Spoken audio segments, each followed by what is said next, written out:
Olá, bem-vindo a mais um episódio de Memórias Ocultas. Hoje estamos com mais uma convidada nossa, muito especial, e vai nos trazer mais uma história da sua vida, uma história que ela veio compartilhar consigo, conosco e com todos. Meu nome é Flora Dott, eu sou a host deste podcast Memórias Ocultas e venho aqui para trazer-vos mais uma história.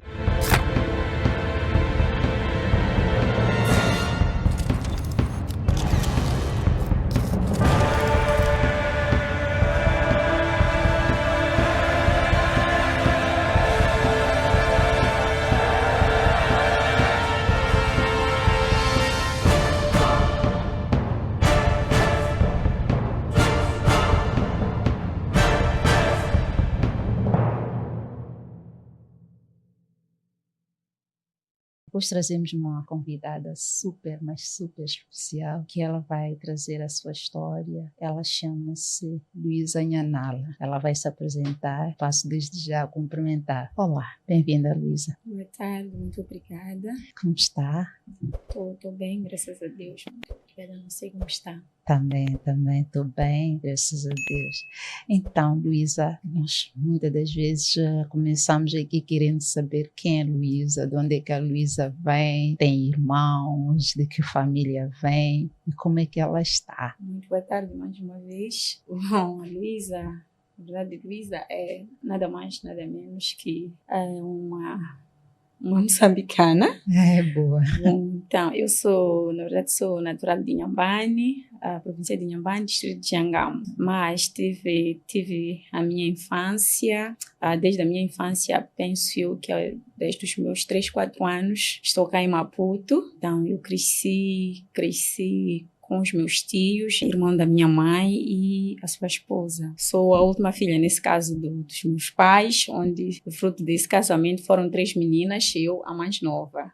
Então, Luísa é a caçula das 2 irmãs que tenho. E Luísa é mãe, hoje é mãe de uma menina. Luísa é funcionária pública. Oh, interessante esse aspecto. É uma funcionária pública. Normalmente nós estamos aqui. A Luísa falou quem é, de onde é que vem, qual foi mais ou menos o seu percurso quando criança, sua adolescência, onde é que nasceu e de que família vem. Mas pronto, se está aqui é porque tem uma memória que quer partilhar conosco. Essa memória que talvez tenha ocultado assim de muitas outras pessoas e queira agora trazer, libertar-se dela e trazer talvez uma reflexão, uma palavra de reflexão para as pessoas que possam talvez estar a passar por mesmo que a Luísa passou e dar essa formulinha mágica ou essa forma como a Luísa ultrapassou esse momento difícil. Quer nos contar um pouco dessa história? Eu sei que eu sou uma emotiva, as histórias sempre têm tocado e têm nos transformado. Qual é essa história, essa memória oculta? Bom, primeiro vou começar um bocadinho da minha infância. Como eu disse, eu cresci longe dos meus pais, não só longe, porque é menos de um ano depois de eu ter vindo cá a Maputo, eu fiquei órfã de mãe. Eu perdi minha mãe ainda pequena. Quase que eu não tenho muitas memórias. Não tenho muitas memórias dela. Então, isso foi uma situação que não foi muito fácil para mim, como criança, como qualquer uma criança. Não foi fácil, primeiro, na sociedade, né? Porque quando comecei a ir à escola, eu ouvia os meus colegas a falarem minha mãe, meu pai, primeiro porque os meus pais estavam distantes, não é? Eu digo isso porque meu pai trabalhava na África do Sul e eu cresci na casa dos meus tios. Então, eu sentia essa falta porque meu pai não estava lá e a minha mãe já não estava cá entre nós, né? Ou não está cá entre nós. Pronto, então isso não foi fácil, não só na sociedade, assim como no seio familiar, em casa, não foi assim uma coisa muito fácil, porque passei momentos mesmo em que, no início, houve uma altura em que na casa não tínhamos assim não tínhamos entendimento. Então, para mim, na minha infância, aquilo parecia piorar porque não tinha mãe ou porque não estava lá o meu pai próximo. Então, foram momentos muito difíceis que, em algum momento, até pensei que eu não pudesse ultrapassar.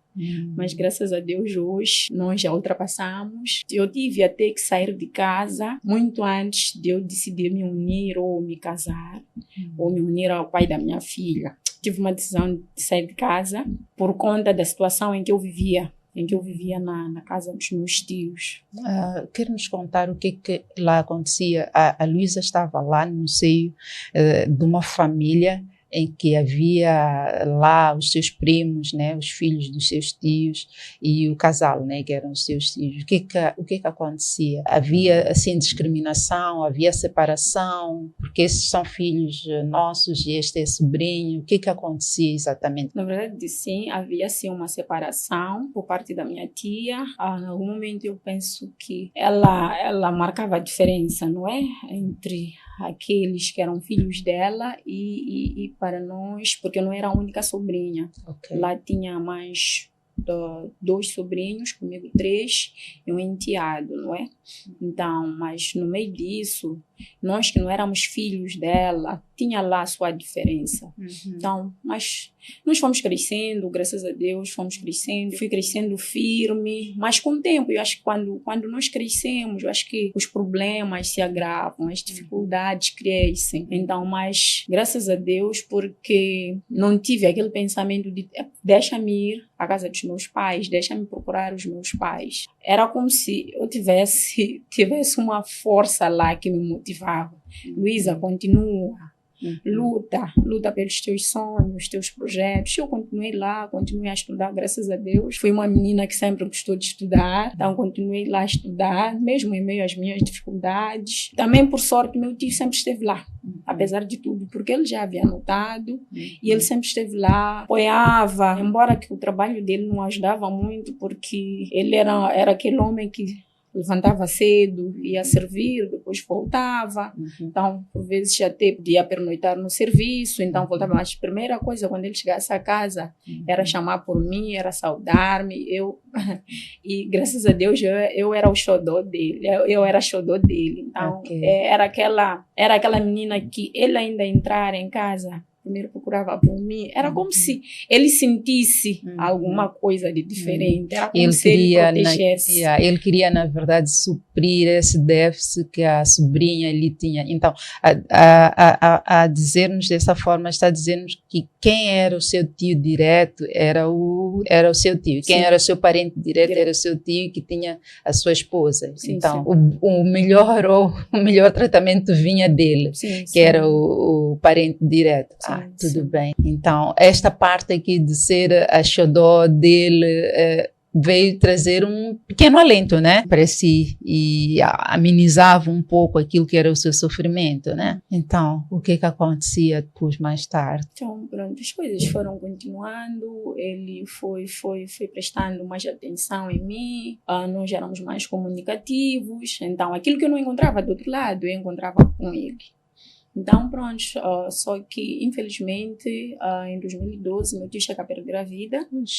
E prontos, aí a saga de novo começa, né? Eu era já meio adulta, então eu já era independente, porque já trabalhava, eu comecei a trabalhar muito cedo, graças a Deus. Mas aquela perda foi também uma gota d'água, porque aquele que na verdade era o meu protetor já não estava lá mais uma vez. Ele já não estava lá e então começaram situações muito difíceis em que eu poderia sair para ir trabalhar, depois ia à faculdade, porque eu trabalhava e de noite ia à faculdade. Então ia trabalhar, quando voltasse, as panelas já estavam todas no congelador. Então, no início eu até podia puxar lá a panela, tirar a comida, aquecer, mas depois eu comecei a perceber, se ontem meteram as 20, eu poderia chegar às 23 a casa, a comida ainda estava meio que dava para servir, mas então os outros dias metiam mais cedo as comidas, que era para chegar mesmo a comida congelada. Então eu fui percebendo aonde já não conseguimos nem partir o pão, Aí já para mim foi muito difícil. Foi muito difícil, então pronto. Veio uma ideia, por que não sair, por que não me afastar? Não tinha muito para iniciar, né? Mas eu tinha força. Graças a Deus eu tinha força. Uni lá minhas forças, conversei com algumas pessoas e graças a Deus conheci um grupo de oração aqui na cidade de Alto Maé. E lá naquele grupo de oração eu por acaso falei um pouco da minha história.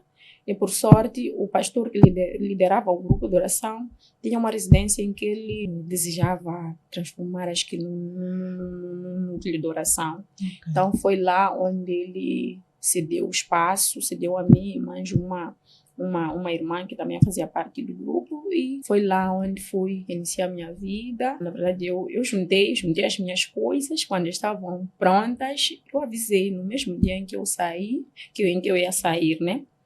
Chamei meus primos, porque eu nunca tive problema com eles, graças a Deus. Então chamei a eles, despedi, e chamei a minha tia também, despedi.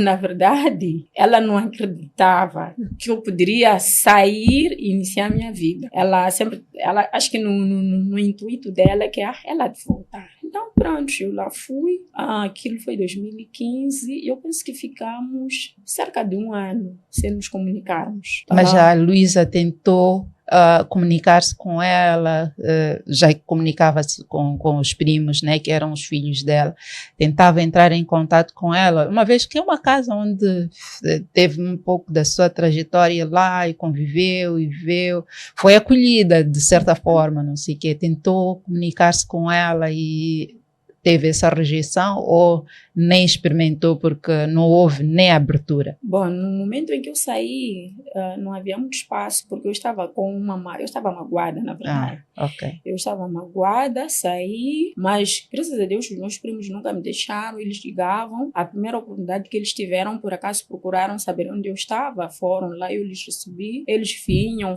apareciam lá frequentemente e nós conversávamos. Então, não foi preciso alguém me dizer para eu voltar a procurar a minha tia. O tempo, na verdade, é aquilo que se diz, o tempo é o melhor remédio.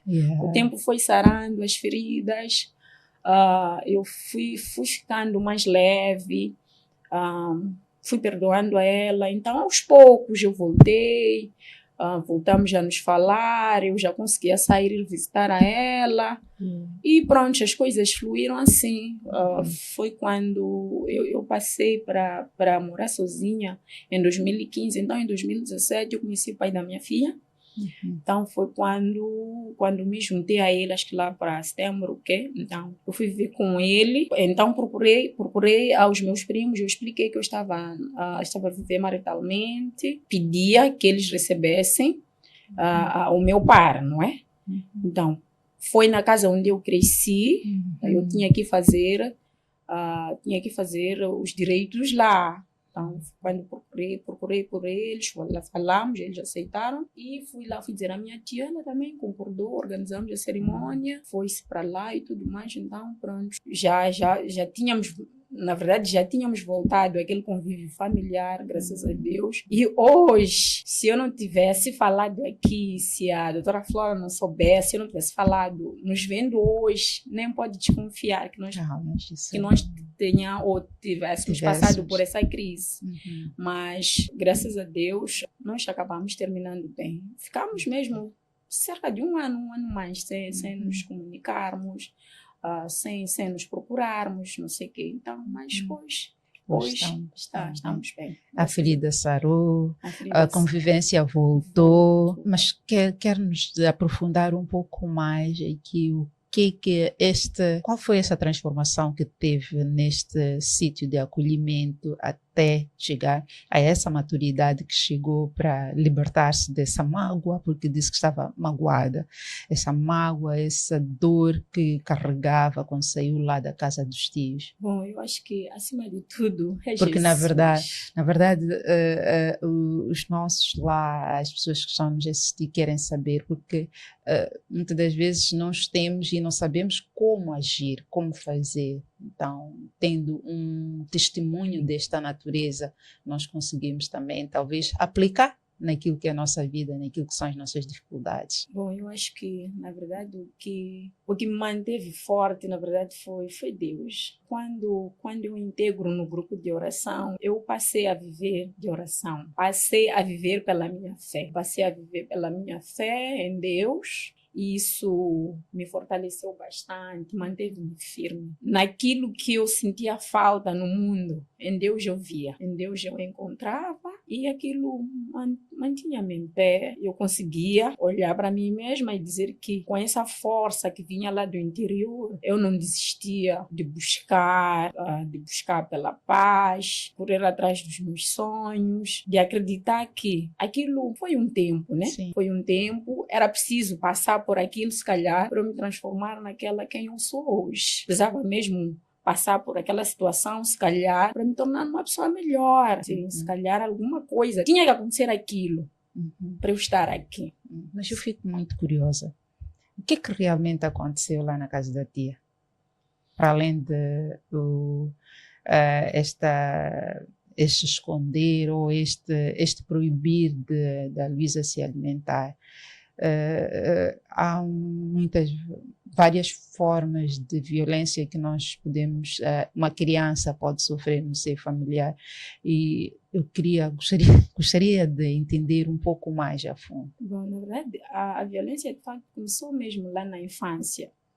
Sempre houve diferença entre os filhos e aqueles que não eram filhos. Sempre houveram aqueles puxões de orelha, aquelas palmadinhas, de se notar que este não é daqui. Então, eu recordo que sempre que eu fosse viajar para Inhambane, para passar férias, porque eu sempre ia lá de férias, o meu pai sempre passava a buscar-me na altura da quadra festiva, ou por vezes, quando eu fiz por aí os meus 12 anos, eu já conseguia viajar sozinha, já conseguia entrar num autocarro, bastava alguém me acompanhar até.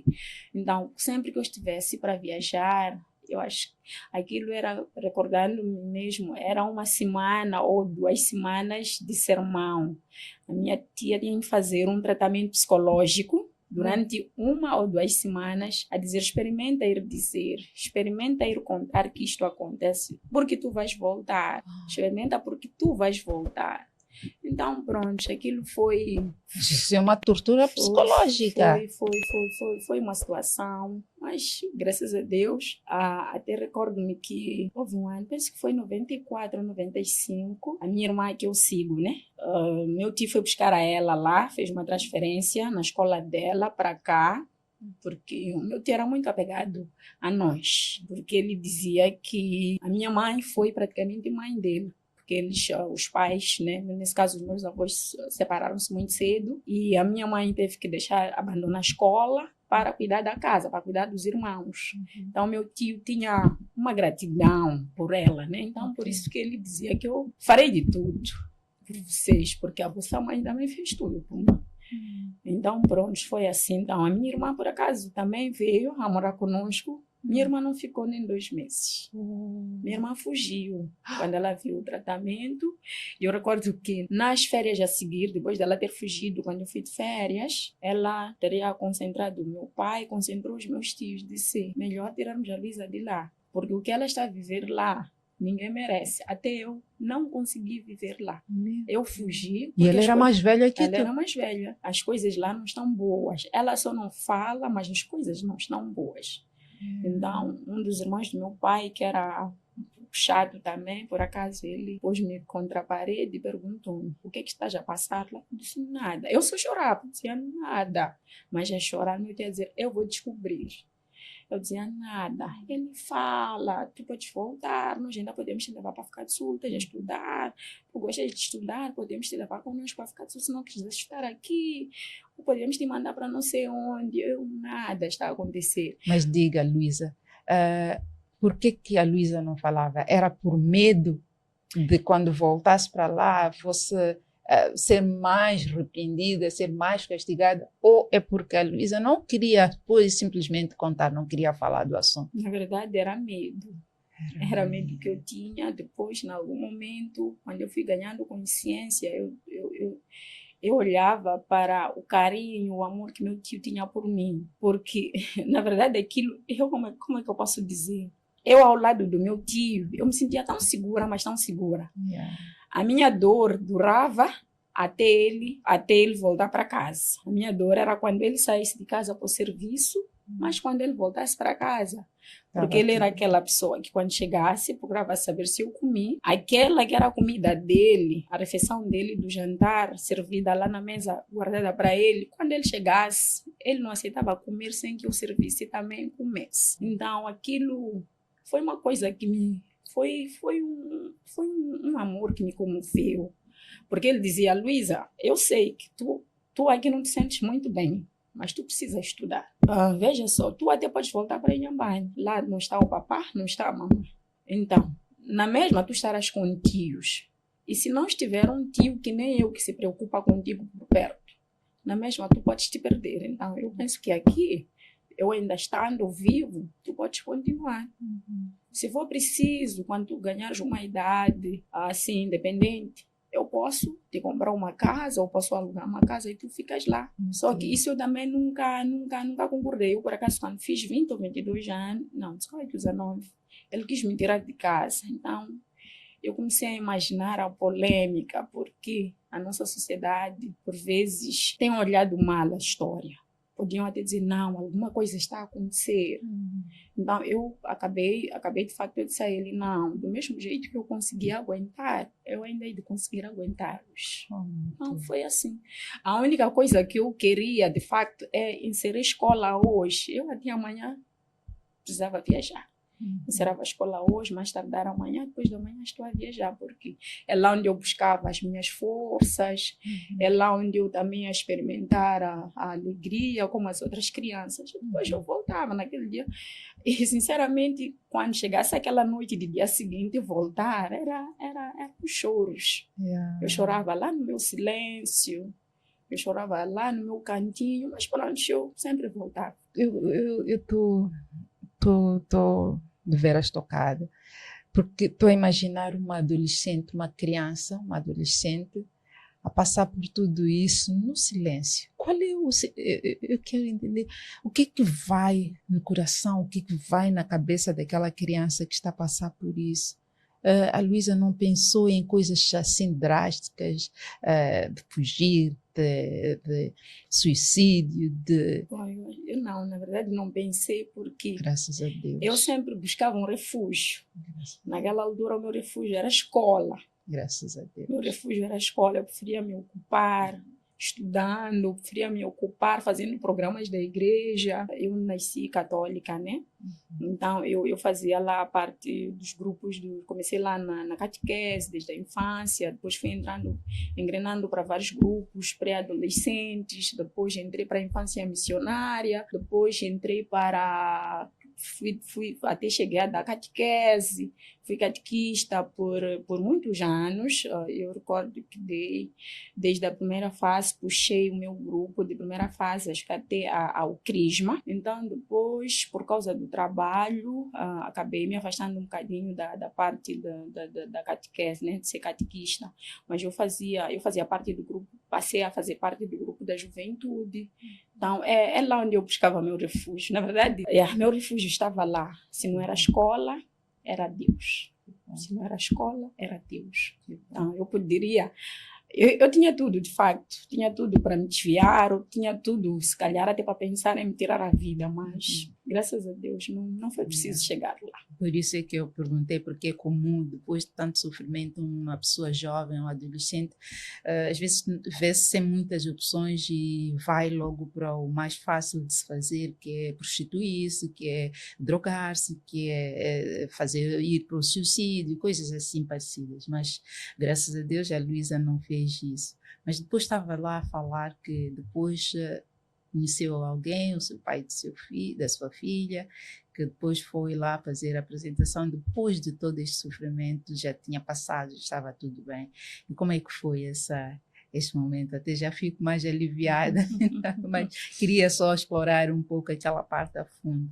Como é que foi esta fase? Bom, Na verdade, eu acho que essa foi um presente de Deus. Embora no início eu não entendia, né? Eu não entendia porque eu só convivi com o pai da minha filha há sensivelmente 4 anos. Eu conhecia ele nos finais de 2016. Então, finais, meados de 2016, bom, acho que aquilo foi abril de 2016, conhecia ele. Então, começamos a namorar e pronto. Ele vivia sozinho, eu também vivia sozinha, porque a moça com quem eu vivi lá, ela também depois não ficou assim tanto tempo, nós ficamos juntas por aí 5, 6 meses. Ela depois saiu da casa onde estávamos. Então, praticamente, eu vivia sozinha, ele também. Pronto, fomos nos conhecendo e decidimos nos juntar. Então, fomos nos organizando e pronto, em setembro de 2017, nós passamos a morar juntos. Então, fiquei grávida e em 2018 nasce a minha filha. Pronto, convivemos aquele 17 até 2020. Infelizmente, em janeiro de 2021, ele apanhou Covid e chegou a perder a vida em 2021 por conta da Covid. Então, eu digo, demorei, né, a perceber que aquilo foi um presente de Deus, porque, na verdade, eu vivi um casamento super tranquilo. Eu vivi uma união que, olhando para aquilo que as outras mulheres têm contado hoje, eu vivi o contrário. Eu recordo que no meu serviço, por vezes, na verdade, eu posso dizer que meu marido, a única coisa que ele não fazia era cozinhar. Mas desde varrer, lavar, engomar, dar banho à filha, ele fazia. Eu podia ficar 2 meses sem saber o que é dar banho à minha filha, porque ele estava lá, ele dava banho, ele organizava. Quando eu estivesse a fazer uma coisa, ele sempre estava lá a apoiar. Nós éramos tão almas gêmeas, na verdade. Embora aquilo foi pouco tempo, quando eu perdi meu marido, eu sofri muito por conta disso. Quando saí daquela situação, né, da infância, depois eu encontrei um marido super tranquilo. Então, aquilo foi um refrigério para mim. Foi uau, que bênção. Deus, ele é bom, de fato. E ele foi bom, foi muito bom mesmo. Então, mas quando eu perdi a ele, eu fiquei voltei a ficar muito angustiada. Eu perguntei, Deus, afinal, o que foi que eu fiz? Parece que quando as coisas estão a começar a se dar bem, os pontos estão se unindo, de novo vem essa tragédia. Então, não foi fácil. Não foi fácil, de fato. Eu tive que, de novo, voltar a estaca zero. Na verdade, foi voltar a ficar quebrada. Então, eu voltei, de fato, a estaca zero. E, de novo, não que eu tenha abandonado a Deus, mas eu me recordei que o mesmo Deus que eu sempre adorei, ele poderia me tirar daquela situação. Foi quando uma colega de serviço, que por acaso hoje é irmã da igreja, ela, por ver meu sofrimento,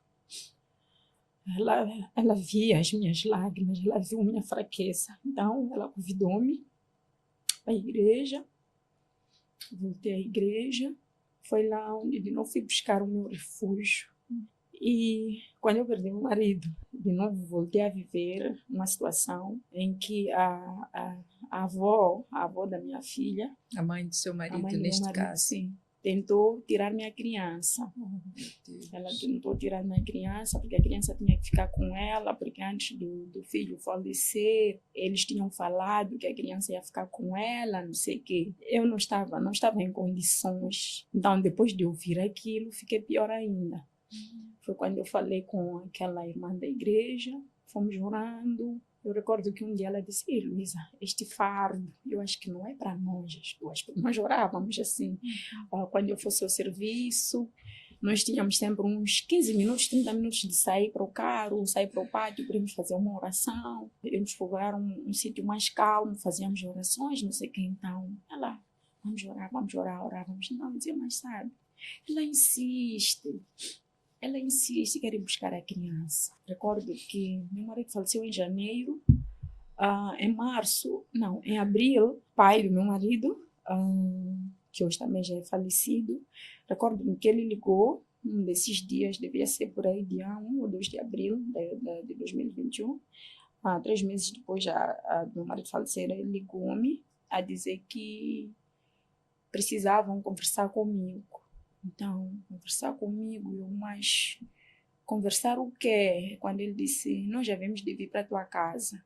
Has de vir saber aí onde é que nós vamos te pedir, é que tu chames os teus familiares, porque se tu não ouvires, eles já vão de ouvir. Então, eu disse, aí alguma coisa vem, só pelo jeito que ele falou. Primeiro, eles nunca foram próximos, infelizmente, o meu marido e o meu sogro nunca foram próximos, porque desde a infância ele também não cuidou. Então, ele cresceu distante do pai e praticamente ele acostumou-se a viver só com a mãe e os outros irmãos. Então, pronto, eles não tinham assim tanta afinidade. Então, eu comecei a questionar. Hoje, o que ele queria, o que ele vai ter que me dizer, o que ele vem me dizer hoje, depois do filho falecer?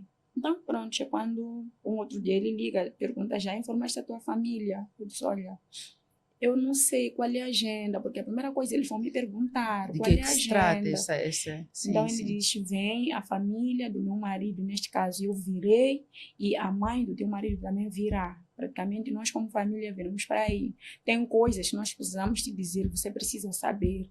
Nós vamos estamos a vir, na verdade, vamos colocar regras aí na tua casa.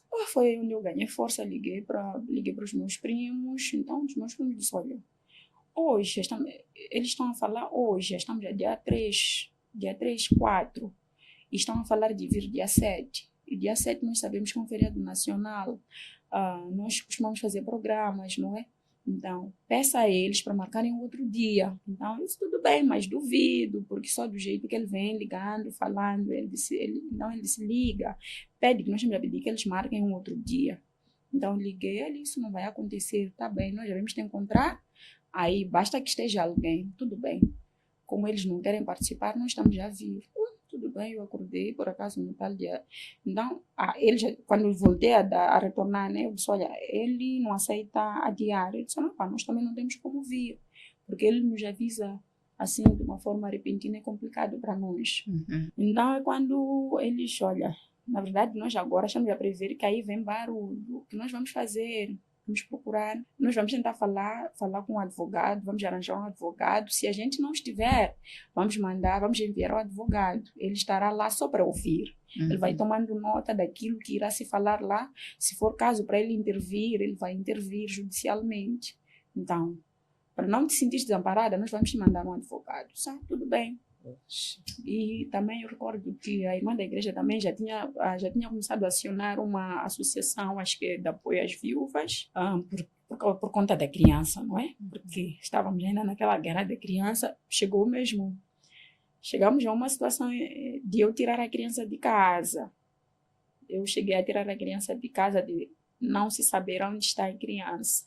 Então, pronto, voltando a essa conversa. Então, é quando chegam lá os meus sogros, por acaso, o meu sogro já era casado com outra mulher, chegou ele, a atual esposa, e chegou também a minha sogra, a filha mais velha. Do meu lado estava lá também minha irmã, que eu sigo.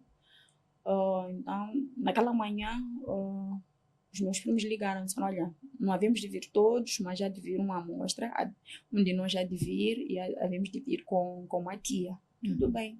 Então, pronto, lá vieram, primeiro chegaram os meus sogros. Quando eles chegaram, então já estamos aqui, não sei o quê. Eu disse, acabo de receber chamada agora a dizerem que os meus tios, os meus primos dizerem que estão a vir. Nós não vamos esperar, porque se nós já avisamos, nós marcamos horas, nós temos programas. Hoje é feriado, não sei o quê. Então, começou a lhe exaltar, não sei o quê. Pronto, eu tentei acalmar a eles. Pronto, quando eles chegaram, sentamos.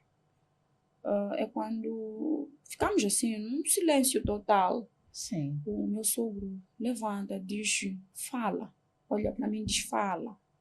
Então, A minha tia disse, não, quem convocou este encontro foram vocês. Quem deve falar ou quem devia falar são vocês.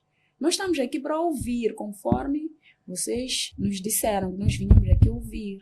Pronto. Então, é quando ele levanta, diz, olha, diz para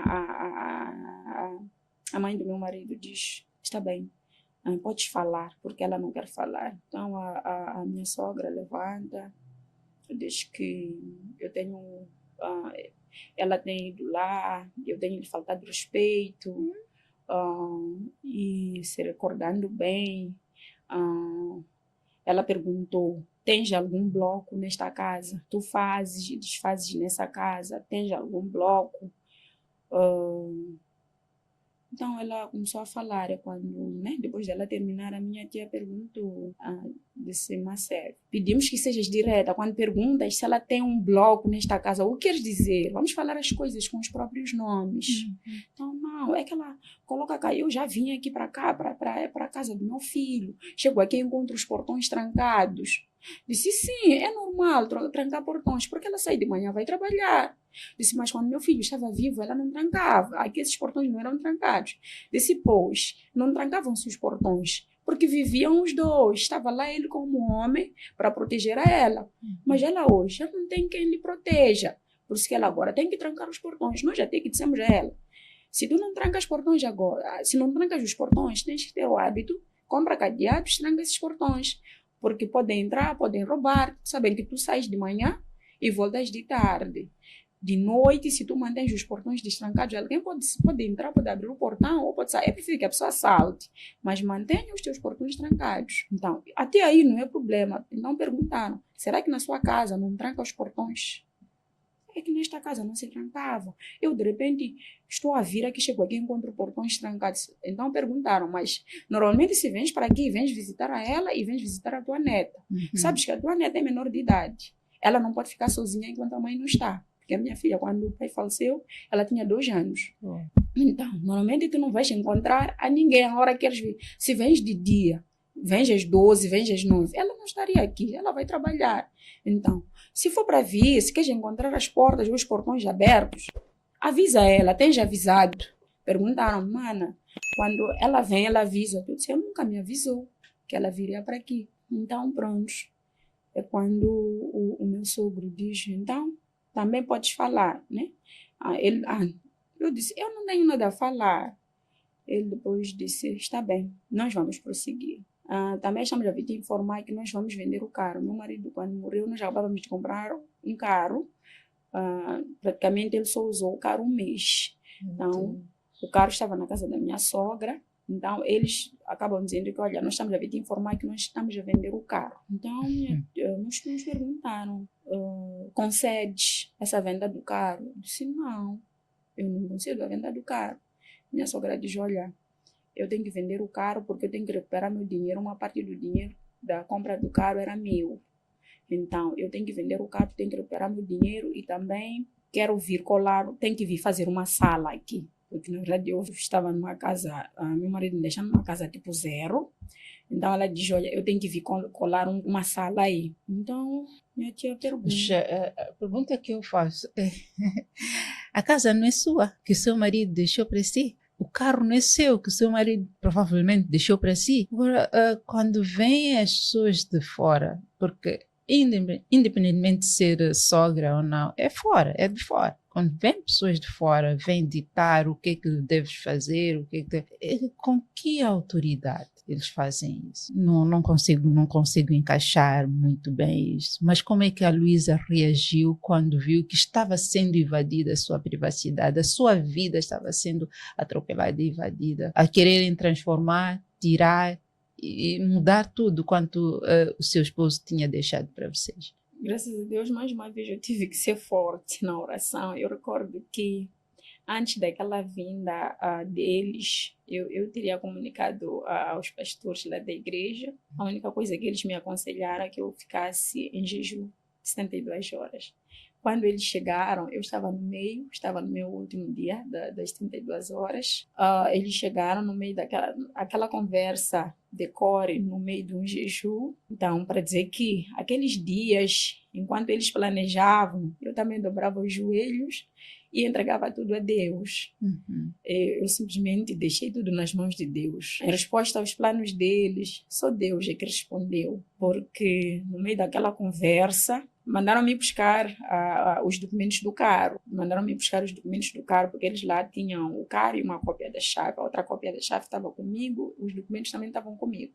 Então, mandaram-me buscar os documentos porque eles já queriam fazer o processo da venda do carro. Então, eu simplesmente não aceitei. A única coisa que eu disse é que o próximo passo, eu só darei em frente a um tribunal, em frente a um advogado. Eu não falaria mais nada se eu não estivesse ali com um advogado. Infelizmente, naquele dia, como os meus primos vieram, não precisaram levar nenhum advogado. Então, também tive alguns conselhos que, olha, deixa primeiro eles virem falar, vamos ouvir o que eles vão dizer, que é para sabermos qual é o próximo passo que nós também vamos dar. Então, de facto, aquilo foi mesmo para irmos ouvir, irmos perceber o que eles querem, de facto, que é para nós também tomarmos uma decisão, tipo, tomar um próximo passo e já saber o que nós vamos responder a eles, não é? Então, pronto, eu disse que eu não estava de acordo em vender o carro porque o meu marido em vida não teria me dito que ele terá pedido emprestar dinheiro. Simplesmente nós juntamos o que era nosso, o pouco que cada um tinha, juntamos e compramos o carro. Então, eu disse que eu não concordava, eu precisava de um tempo para decidir se vendia o carro. De facto, eu estava a precisar da casa. Então, a questão que não calou, que por acaso a minha tia fez naquele dia perguntou à minha sogra: tu és uma mulher, imagine só, ponha-te no lugar dela. De repente, tu has de ver um caminhão de areia, um caminhão de pedra e cimento para entrar na tua casa. Ninguém falou nada contigo sobre uma obra. Tu has de ver mestres a trabalharem, vai te agradar. Então, a minha tia, eu recordo que ela disse uma coisa que parecia até estar a profetizar. Ela disse: vamos dar tempo a ela. Se calhar esta pensa, vamos deixar, vamos ver o que ela poderá fazer no futuro. Quem sabe? Se calhar ela lá, daqui a mais uns 2, 3, 4 anos, primeiro vamos chegar aqui, vamos encontrar uma obra erguida. Se calhar ela tem esses planos, mas vamos deixar ela erguer-se. Aquilo parecia uma profecia. Porque hoje, quando eu paro, me recordo daquelas palavras da minha tia. Eu digo: uau, parecia que ela tivesse implantado algo em mim naquele mesmo dia. O marido morreu, nós já vamos comprar carro, praticamente estávamos zerados. Nós compramos carro em dezembro, ele em janeiro perdeu a vida. Meu Deus. Aquilo foi comprar carro, eu penso que aquele carro vamos tirar no parque, acho que foi dia 15 de dezembro, se não 16 de dezembro. Ele, dia 21, chega a perder a vida, 21 de janeiro, praticamente foi um mês. Meu Deus. Então, nós estávamos numa situação em que, né, como casal, antes discutíamos. Eu dizia casa, ele dizia carro. Eu casa, ele carro. Então, ele dizia: olha, minha maneira de trabalhar não ajuda, estar aí pendurada nos chapas, não sei o quê, tudo bem. Acabei cedendo. Então, nós estávamos, tipo, o 2021 era um ano de juntarmos para iniciarmos a nossa obra. Mas, infelizmente, não deu nem para começar, porque foi logo em janeiro. Então, pronto, aquela conversa decorreu, só que no meio daquilo eu vi o agir de Deus, de verdade, eu vi o agir de Deus no meio daquela conversa, porque a esposa do meu sogro, ela levanta-se, de repente diz: não, vamos parar. Eu não estou a entender nada. Afinal, nós viemos fazer o que é nesta casa? Eu saí de casa a pensar. Estávamos a trazer 1 quilo de açúcar. Estávamos a trazer uma embalagem de fraldas. Estávamos a vir visitar essas 2 meninas que estão aqui. Afinal, nós estamos a vir. É para nós sairmos no balanço geral mesmo, por coisas que não falam. Meu Deus, pelo menos tinha alguém que pensava diferente no meio de todos eles. Foi mesmo quando eu disse: uau, Deus existe. Então ela começou a impor, ela disse: não, esta conversa não pode prosseguir. Sendo assim, eu me retiro. Mas também, em todo caso, disse ao marido: vamos embora. Então, quando eu disse: olha, então a minha sogra insistiu que ela tinha que vender o carro. Não temos como vender esse carro, porque não está escrito em nenhum sítio. Não tem nenhum documento que diz que esse carro, uma parte do dinheiro foi seu. Eu não tenho como, eu tenho a papelada do carro. Então, é quando o meu sogro também levanta e diz: então, ela me enganou. Eu pensei que fosse assunto sério. Eu não sabia que era para vir passar essa vergonha, porque eu fui buscar a papelada. Eu não sabia que era para vir passar essa vergonha, não sei o quê. Ali já começaram já a se bombardear. Aquilo foi um assunto de vergonha. Então, pronto, começaram ali já entre eles, não sei o que, não sei o quê. Ali a conversa acabou terminando assim. Eu recordo que naquele dia termina aquela conversa, para cá servir alguma coisa que eu havia preparado, eles até recusaram-se. Quem ficou para casa foi a minha cunhada, ela ficou um bocadinho conosco, os meus primos ficaram, então depois meus primos acabaram me tirando de casa, disseram, para não ficares aqui pensativa, vais te juntar às outras. Então fomos, aquilo era 7 de abril, fomos sentar em casa de um dos meus primos, ficamos lá, assim, em família, amigos, não sei o quê. Então, pronto. Quando eu estava lá, no meio daquele convívio, a esposa do meu sogro, neste caso, posso dizer, a madrasta do meu marido, ligou-me. Ela dizia, menina, estás de parabéns. Tu és muito forte. Eu esperava que tu te escangalhasses de tanto chorar. Eu esperava que tu te destruísses, mas tu estavas lá firme. Ela continua assim. Tu és muito forte. Eu estou contigo, apesar de tudo, eu estou contigo, mas continua assim, tu és muito forte. Obrigada, ela qualquer coisa, quando precisar é só me ligar, eu estou aqui, a criança também não existe, vem deixar, não sei o quê. Então, de seguida, o meu sogro também liga. Diz, estás de parabéns, minha filha, tu és uma grande mulher.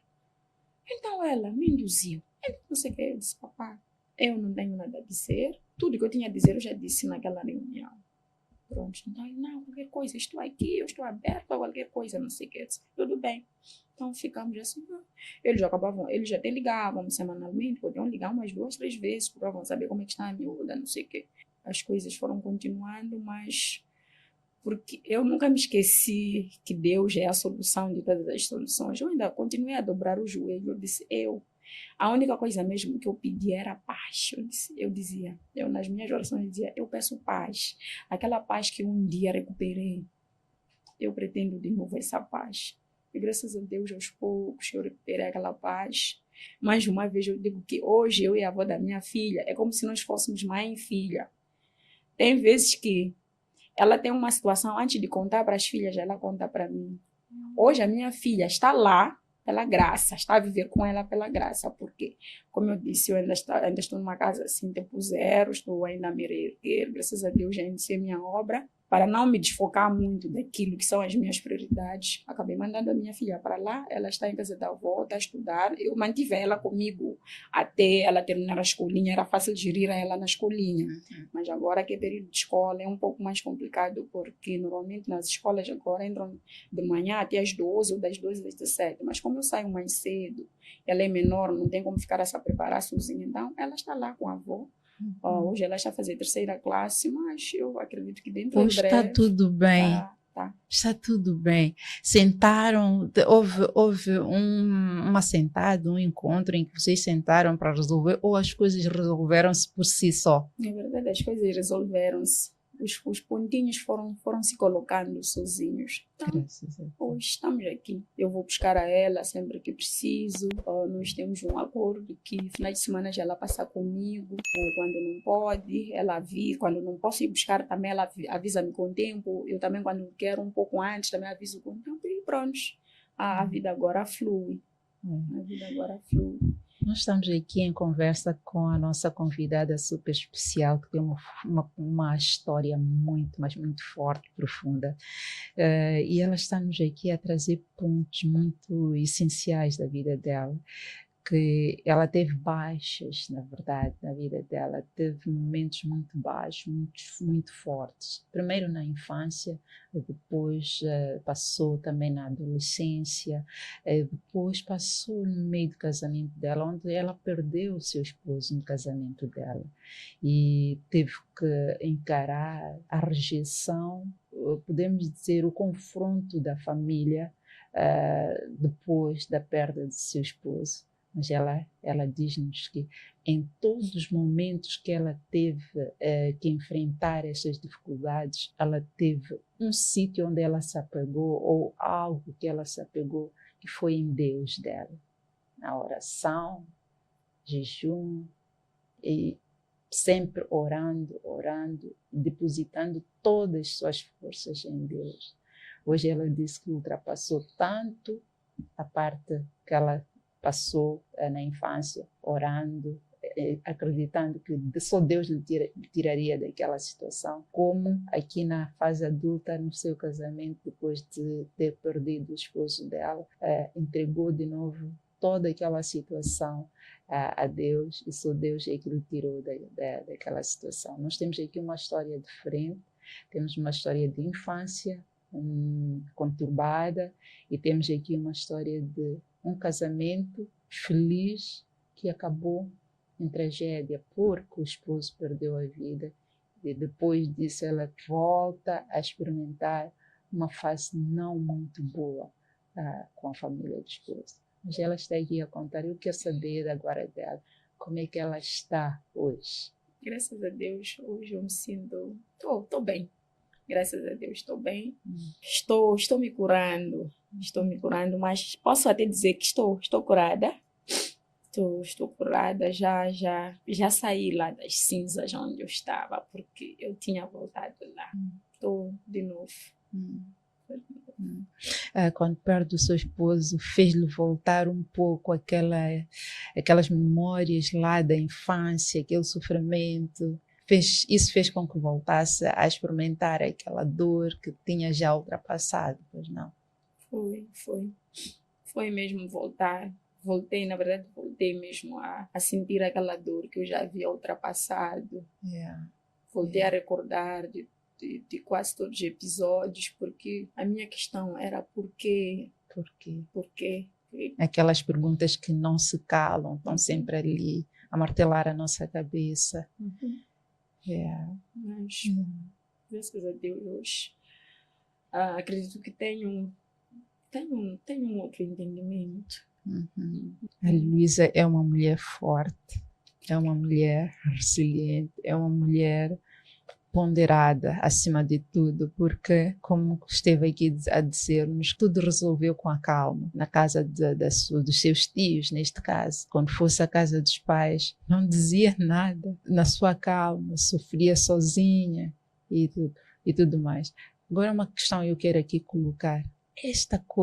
Essa forma como a Luísa levava estas questões todas, esses problemas todos, de uma forma fechada, de uma forma assim individual, não trouxeram alguns danos na sua vida, em termos de doença, em termos de... Porque às vezes nós ficamos com dores de coração depois. Ficamos hipertensos, viramos, porque é muito acúmulo de coisas não muito boas. Então, como é que a Luísa está hoje? Isso não lhe está a trazer efeitos colaterais? Graças a Deus, não. Eu recordo que, por acaso, trabalho no setor da saúde, embora... não na área específica de saúde. Eu sou licenciada em estatística, então eu trabalho na gestão de informação, né? Para a saúde. Então, por vezes, temos lá um chefe responsável da repartição da assistência médica medicamentosa. Ele costuma, assim, fazer umas jornadas, né, onde nós fazemos a avaliação da tensão arterial lá no serviço, medimos o nível, medimos a glicemia, não sei o quê. Então, fazemos aqueles primeiros check-ups, aqueles exames essenciais. Então, de todas as vezes que eu sento ali para ele fazer a medição da tensão arterial, ele diz... Vocês adotem o estilo da vida. Esta sempre tem uma tensão de bebê. A tua atenção está sempre como de um bebê. Então, graças a Deus, minha atenção está toda ela normal, super normal. Nunca tive situações de tensão, subir ou baixar, não sei o quê. É normal, um e outro dia, quando eu estou assim, muito preocupada por conta do estresse, a pressão até tende a baixar um bocadinho, mas graças a Deus, por essas todas as situações, Não cheguei a experimentar essas coisas. Nunca mediquei para controlar a tensão, nunca mediquei por conta do coração, graças a Deus, não. Mas a Luísa tem que continuar a se cuidar, ela é muito nova ainda, apesar de ter uma história muito profunda e marcante, que parece ter vivido muitos anos, mas ela é muito nova e tem que continuar a cuidar-se, né? O que tem a dizer para as nossas mulheres que podem, porventura, estar a passar por uma situação? Podemos começar falando dos adolescentes ou das adolescentes, mas vamos falar no geral, porque nós aqui trazemos um panorama geral. Vamos falar no geral. O que tem para falar, por exemplo, para os adolescentes, para que eles, numa situação similar a si, não tenham recaídas ou tenham uma decisão assertiva para resolver aquilo ou ultrapassar aquilo que são as dificuldades no momento em que estão aí a passar? Bom, para os nossos adolescentes, né, o conselho que eu tenho a dar é que antes de tomarem uma decisão, pensem muito, pensem bastante, pensem nas consequências que aquela decisão poderá trazer. Então, devemos pensar nos benefícios, assim como nas desvantagens daquela decisão. Então, aonde as desvantagens vão pesar mais na sua consciência, aonde pensar que as vantagens pesam mais, é caso de voltar a pensar. Eu acho que a minha sorte é que eu não tomava a decisão de cabeça quente. Eu até podia estar muito furiosa. Eu podia até pensar em fugir de casa, né? Porque sempre surge um tique. Mas se eu fugisse? Mas eu primeiro dizia, eu hei de fugir, mas eu estava a estudar. E quem sabe lá onde eu vou, ou a pessoa que vai poder ficar comigo, a pessoa que vai me apanhar ou me encontrar na rua, me acomodar, não há de poder me mandar para a escola. Será bom isso para mim? Eu também quero crescer, também quero ser alguém na vida. E eu posso, a única forma de eu mudar essa história é que eu me forme e me transforme em alguém, porque eu amanhã também posso ensinar as outras, posso ensinar aos outros. Agora, se eu cair nessa armadilha e me der mal, nem poderei um dia aconselhar aos outros. Seria muito difícil aconselhar, porque eu estaria a aconselhar o quê? Porque eu estou lá no fundo do poço, estou destruída. Então, na verdade é isso. Eu digo aos adolescentes, pensem de cabeça fria, não tomem decisões de cabeça quente, porque muitas das vezes, quando nós estamos de cabeça quente, nós não pensamos nas consequências daquilo que é a nossa decisão. Agora, quando fala desta fase difícil que teve após o falecimento do seu esposo, qual é o recado, qual é o conselho que gostava de deixar para as viúvas, as pessoas que têm os seus filhos, ou por mais até, eu acho que vou aqui generalizar, porque por vezes até não precisa o esposo morrer para termos um confronto familiar dessa natureza. O que gostava de dizer para esta mãe, para esta mulher que sofre deste ataque, podemos assim dizer, familiar, por ter perdido o seu esposo? Dizer a esta mulher, desejar a ela muita força, porque este é um momento, na verdade, em que esta mulher se sente muito frágil. Então, ela precisa ser forte acima de tudo. Porque, às vezes, partir para cima das pessoas que vêm para cima de nós também não resolve. Nós temos que resolver na calma. Hoje em dia já temos várias associações, de fato, que apoiam esta mulher viúva. Graças a Deus, ou feliz ou infelizmente, eu não precisei chegar lá, mas eu acredito que se eu tivesse chegado, também teria recebido o apoio moral, teria recebido o apoio jurídico. Então, aquela que não se sentir forte o suficiente de lutar pelos seus direitos perante esta família, pode aproximar, pode procurar a essas associações, porque eu acredito que lá pode sair mais instruída, pode sair de lá mais fortalecida. Enquanto ela estiver debilitada, aquela associação pode lutar por aquela mulher judicialmente. Sendo mulher, nós estamos no mês da mulher moçambicana, esta mulher que é guerreira, esta mulher que enfrenta tudo, esta mulher que, apesar de tantas dificuldades, tantos desafios que a sociedade a impõe, ela continua ali forte, de pé.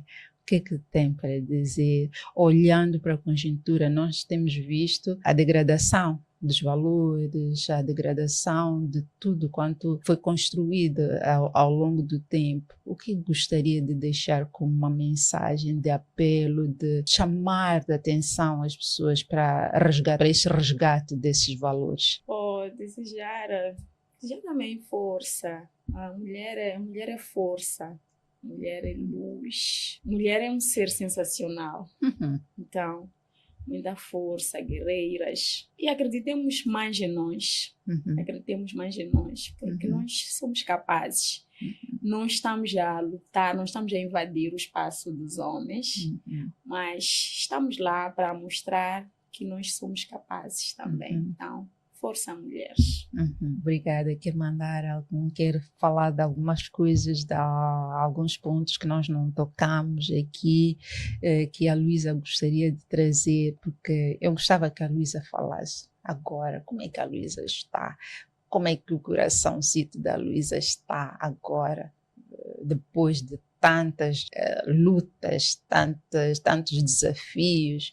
Hoje, o que a Luísa diz de si mesma, a convivência com a sua filha, a convivência com a família do seu falecido esposo, como é que a Luísa se encontra hoje? Bom, como eu dizia no início, a Luísa hoje está em paz. Graças a Deus. A Luísa está em paz. Graças a Deus eu tenho uma filha linda, super especial. Ela, de facto, é a enviada de Deus para mim. É minha companheira nos momentos bons, assim como os difíceis. Esta menina é muito especial. Muito especial.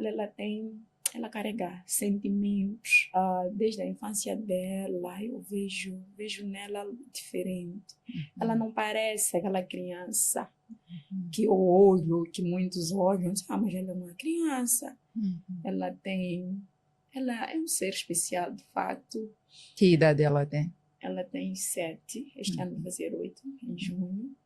Então, mas ela, é engraçado, ela não se esquece da memória do pai, não se esquece. Ela, quando vê algo que o pai, ela pode até ver uma camiseta, uma camisa que o pai tinha semelhante, ela recorda-se: mãe, camisa ou camiseta como de pai.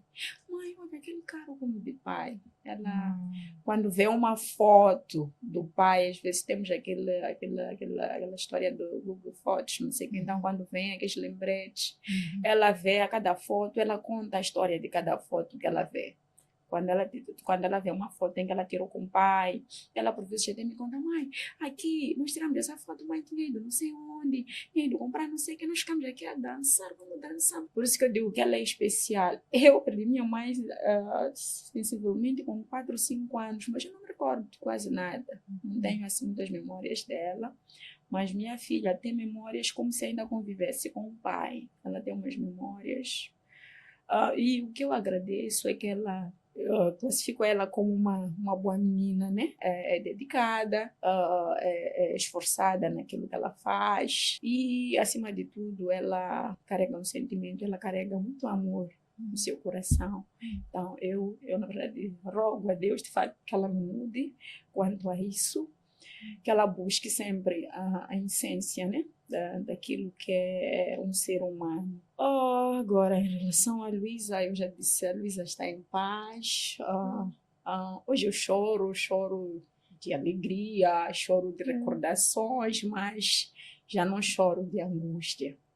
Em algum momento já estive muito fechada, mas hoje já não. Hoje eu voltei à sociedade, voltei ao mundo. voltei ao meu círculo de amizades, porque houve uma altura, por conta dessa situação, também já tinha começado a me afastar assim das minhas amigas, mas graças a Deus hoje eu já voltei, já me reencontrei de novo. E o relacionamento também com a família do meu marido é super. Nós voltamos a ser aquela família de sempre. Eu acho que o que foi preciso é entendermos que todos só iremos viver de recordações. Nem eles terão a ele, nem eu terei. Então agora só podemos nos recordar daqueles momentos bons que nós vivemos juntos quando ele estava. E pronto, e a vida continua. Ok. Uma coisa que eu quero perguntar. A Luísa continua na casa e chegou a vender o carro? O que é que aconteceu? Graças a Deus. Graças a Deus, não vendi o carro continua comigo, meu, e continuo na casa. A única coisa que eu sei é que aquelas palavras da minha tia, que ela disse, vamos dar tempo a ela. Sim. Quem sabe, se calhar ela pensa, talvez ela também pense em fazer alguma coisa, graças a Deus, já dei o pontapé de saída, já iniciei lá a minha obra, e graças a Deus, ainda no início deste ano, consegui cobrir agora. Vou continuar. Parabéns, parabéns, mulher. Muito obrigada. Beijos e abraços. Quer mandar para alguém? Vejo que falou muito da sua filha. Normalmente não tenho aberto esse espaço, mas por favor. Bom, beijo e abraço mesmo primeiro para ela, para a menina Mila, dizer que a mãe te ama muito, muito mesmo, e que juntas podemos. Agora para os demais que vão acompanhar, se porventura tiver uma mulher que também esteja a passar por isso, que encontre nesta conversa força, esperança, dizer que tu és capaz. Muita força, mulher. Muito obrigada, Luísa. Obrigada por este dedão de conversa. Obrigada por vir abrir aqui o seu baú dessas memórias ocultas há muito tempo e trazer e compartilhar conosco, trazer esta forma como a Luísa trouxe e dando toda a explicação de como é que ultrapassou os momentos mais cruciais e difíceis. E obrigada por esses aconselhamentos, esses recados, este carinho que trouxe para quem está realmente a precisar lá ouvir uma palavra de afeto, uma palavra de carinho, uma palavra de aconselhamento. Muito obrigada pelo seu tempo, muito obrigada por tudo quanto deixou aqui ficar, porque eu tenho a máxima certeza que vai libertar outras pessoas. Obrigada. Nós estamos agora no final do nosso podcast, Memórias Ocultas, onde tivemos como convidada a nossa querida Luísa Nhanala, que nos trouxe a sua história. Falou-nos um pouco da história dela na parte da adolescência, da infância e adolescência, e falou-nos também da parte adulta, a sua história da parte adulta, de casada, onde ela perdeu seu esposo e teve algumas complicações com a família do seu esposo. Ela deixa-nos aqui algumas palavras de reflexão e algumas palavras de fortalecimento também, onde ela diz que cada um tem que pensar, quando estiver nesses momentos difíceis, tem que pensar de cabeça fria, tem que pensar, tem que fazer, pôr na balança, pesar, onde é que pesa mais, e seguir em frente. Não podemos fazer nada de cabeça quente, não podemos fazer nada de uma forma brusca, porque nesse estágio nós não pensamos direito. Nós queremos agradecer a si que acompanhou a nossa conversa, daí onde está. Queremos agradecer pelo fato de acompanhar não só esta conversa, mas sim acompanha também as outras conversas. Este é o mês da mulher.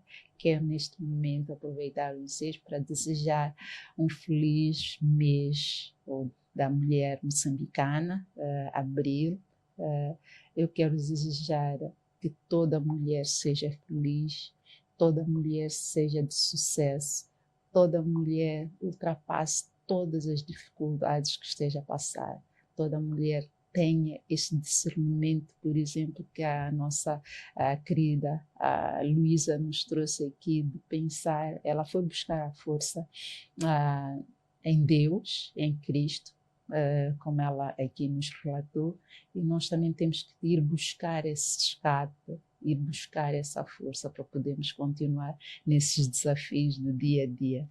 Eu sou Flora Dodd, a host de Memórias Ocultas. Eu gostava de convidar-lhe a inscrever-se nas nossas páginas do Facebook, a comentar nas nossas páginas de Instagram, a seguir-nos no nosso TikTok, a seguir-nos no YouTube e assistir a fundo essas histórias que podem, de alguma forma, mudar a sua vida para melhor. Nós nos despedimos desta forma. Até lá.